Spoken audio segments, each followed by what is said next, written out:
حالا یه نقدی بر ما هست و به ما میگن آقا در همین درگیری های انتخاباتی اخیر چرا شما گفتید تفکر طالبانی رقیب؟ ببین وقتی ما میگیم تفکر طالبانی، مقصود ما این نیست که حالا اون طرف مقابل ما ملا یعقوب، ملا عمر، نمیدونم بن لادن، نمیدونم کیه. تفکر طالبانی یعنی این که شما نگاه بکنید به همین مسئله اخراج اساتید دانشگاه.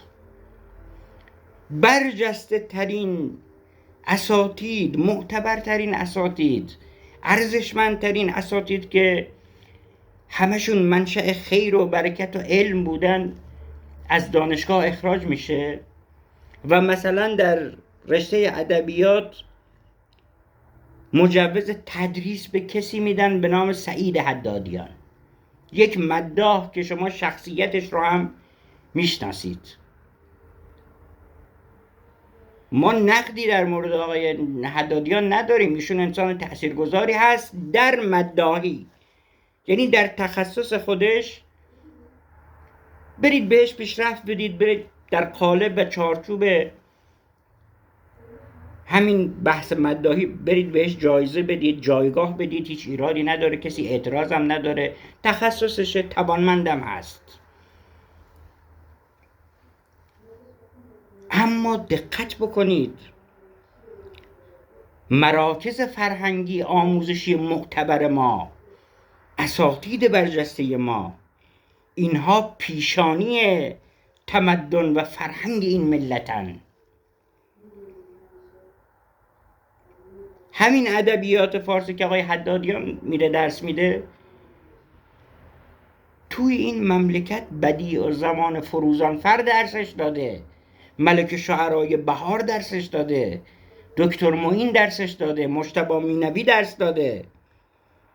این آدم ها بودند با اون حیمنه، با اون سترگی قلب و روح و وسعت علم، تونستن این تمدن و این فرهنگ را حفظ بکنن تا اینجایی که ما هستیم.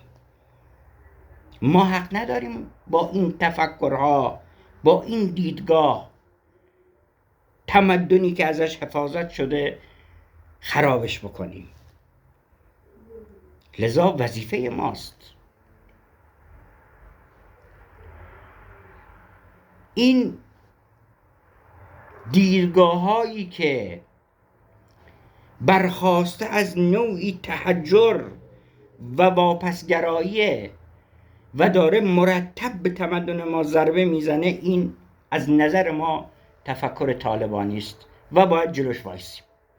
حرف ما اینه، شفاف، بی غلغش، کاملا علمی و صادقانه.